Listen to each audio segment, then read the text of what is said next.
Question. पहले हम लोग बात करते हैं, ठीक है, माइक्रो ऑर्गेनिज्म। अब अगर हम पिछले क्लास में अगर हम माइक्रो ऑर्गेनिज्म के बारे में बात करें तो हमने एक चार्ट टेबल कराया था। उस चार्ट फंक्शन में माइक्रो ऑर्गेनिज्म से रिलेटेड वो सभी चीज़ें थी। सबसे पहले तो हमने ये जाना कि माइक्रो ऑर्गेनिज्म आखिर होता क्या है, ठीक है।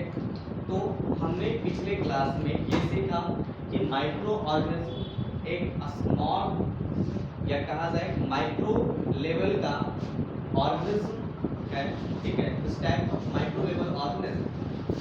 अब ये ऑर्गेनिज्म को हम अपनी नेक्ड आइज यानी जो हमारी आंखें हैं इससे हम देख नहीं सकते हैं, जिसमें हमने 5 मेजर माइक्रो ऑर्गेनिज्म को डिफाइन किया, ठीक है। अब अगर हम माइक्रो ऑर्गेनिज्म की बात करें तो सबसे पहली पार्ट में वायरस, फंगी, बैक्टीरिया, ये तमाम चीज़ें हैं। साथ ही साथ अगर हम माइक्रो ऑर्गेनिज्म की बात करें, ठीक है, तो क्लास अगर हम माइक्रो ऑर्गेनिज्म को डिफाइन करना चाहें तो सबसे पहले अगर आप माइक्रो ऑर्गेनिज्म के बारे में स्टडी करते हो तो इस स्टडी फॉर्मेशन को हम माइक्रोबायोलॉजी के नाम से जानते हैं। इस नाम से जानेंगे माइक्रोबायोलॉजी, ठीक है। यानी माइक्रो ऑर्गेनिज्म की जो स्टडी लेवल है और उस स्टडी लेवल को हम लोग माइक्रोबायोलॉजी के नाम से जानते हैं। माइक्रोबायोलॉजी एक ऐसा कॉन्सेप्ट है जिसमें हम माइक्रो ऑर्गेनिज्म के बारे में पढ़ते हैं। इस पूरे अर्थ पे या पूरे ब्रह्मांड में, पूरे सोलर सिस्टम में जितने भी माइक्रो ऑर्गेनिज्म प्रेजेंट हैं और उन तमाम ऑर्गेनिज्म को जब हम स्टडी करते हैं तो हमें स्टडी करने के लिए माइक्रोबायोलॉजी स्टडी करनी जरूरी है, क्योंकि माइक्रोबायोलॉजी जब हम स्टडी करेंगे तभी जाकर के हमें माइक्रो ऑर्गेनिज्म के बारे में पता चलेगा। बहुत सारे ऐसे माइक्रो ऑर्गेनिज्म हैं जो कि प्लांट्स, एनिमल्स और यहाँ तक कि सॉइल में भी प्रेजेंट हैं। सॉइल्स, डिजर्ट्स, इन सब में प्रेजेंट हैं।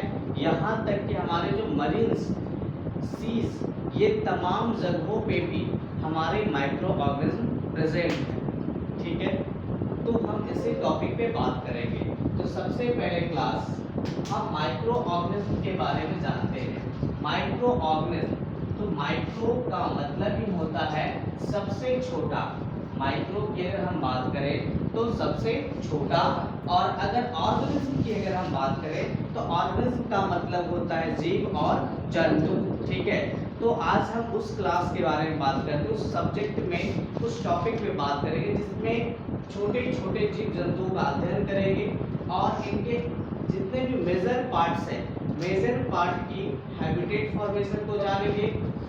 फिर उससे जो काउज होता है उन चीज़ों के बारे में जानेंगे और उस काउज को कैसे हम डिक्लेयर करेंगे, और उन टॉपिक पे भी हम इस चैप्टर में बात करेंगे। तो माइक्रो ऑर्गेनिज्म करता है apart from plants and animals, apart from plants and animals there other living organisms around us which we are not seeing।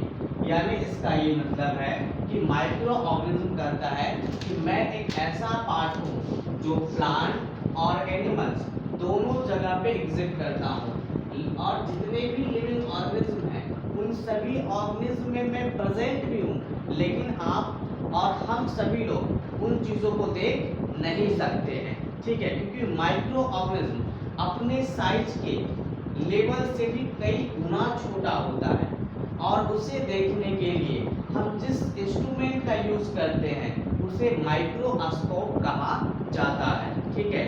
किसी भी माइक्रो ऑर्गेनिज्म को अगर आपको सीन करना हो तो उस माइक्रो ऑर्गेनिज्म को देखने के लिए हमें माइक्रोस्कोप की आवश्यकता होती है, ठीक है। तो जिस तरीके से आपने रिसोर्स चैप्टर में पढ़ा था कि जस्ट सेटिस्फाई आवर नीड, उसी तरीके से माइक्रो ऑर्गेनिज्म को देखने के लिए हमें माइक्रोस्कोप जो है उसकी नीड को सेटिस्फाई करता है। तो माइक्रोस्कोप एक इस टाइप्स ऑफ रिसोर्स, बट वो रिसोर्स किसके लिए है? माइक्रो ऑर्गेनिज्म के लिए। क्लियर? ठीक। होता है कि to observe that we have to use a magnifying glass or a microscope. Therefore, these organisms are known as microorganisms. यानी कहता है कि जो माइक्रो ऑर्गेनिज्म है, तो माइक्रो ऑर्गेनिज्म को हम एब्जॉर्ब करते हैं। तो एब्जॉर्ब करने के लिए हम मैग्नीफाइंग ग्लास का यूज करेंगे और इस ग्लास का नाम होगा माइक्रोस्कोप। इस ग्लास में मैनी लेंस का यूज किया जाता है। इसमें बहुत सारे लेंस होते हैं और इन लेंसों से मिलकर माइक्रोस्कोप बनाया जाता है। और माइक्रोस्कोप का काम है कि वो मैग्नीफाई करता है जितने भी छोटे छोटे ऑर्गेनिज्म होते हैं उनको, और वो हमें सीन करने में मदद करता है।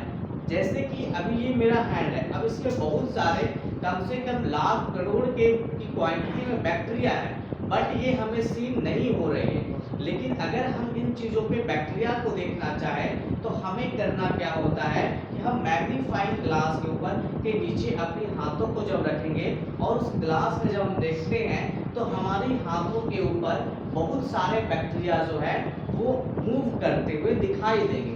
ठीक है, तो किसी भी ऑर्गेनिज्म को देखने के लिए हमें मैग्नीफाइंग ग्लास की आवश्यकता होती है और इस फंक्शन को हम माइक्रोस्कोप कहते हैं। क्या बोलते हैं? माइक्रोस्कोप। और इस फंक्शन को हम कहा जाता है माइक्रो ऑर्गेनिज्म। यानी माइक्रो ऑर्गेनिज्म को देखने के लिए माइक्रोस्कोप की आवश्यकता होती है। माइक्रो और स्कोप, माइक्रो का मतलब ही होता है कि सबसे छोटे से छोटे ऑर्गेनिज्म को दिखाए, सबसे छोटे से छोटे ऑर्गेनिज्म को दिखाए।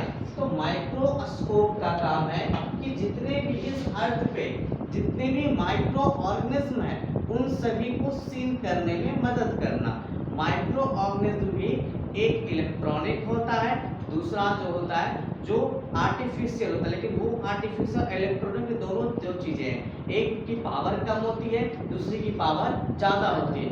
इलेक्ट्रॉनिक माइक्रोस्कोप जो है वो किसी भी ऑर्गेनिज्म को करोड़ गुना, यानी अगर वो कहा जाए कि वो करोड़ टाइम्स भी छोटा रहेगा तो उसे दिखाने का पावर रखता है। ठीक है, लेकिन ये जो सिंपल माइक्रोस्कोप आता है जो इलेक्ट्रिसिटी का यूज नहीं होता है, जिसमें वो 100 टाइम्स छोटे चीज़ों को दिखाने का उसमें पावर कैपेसिटी होती है। ठीक है, तो माइक्रोस्कोप भी दो अलग अलग चीज़ों पे वर्क करता है।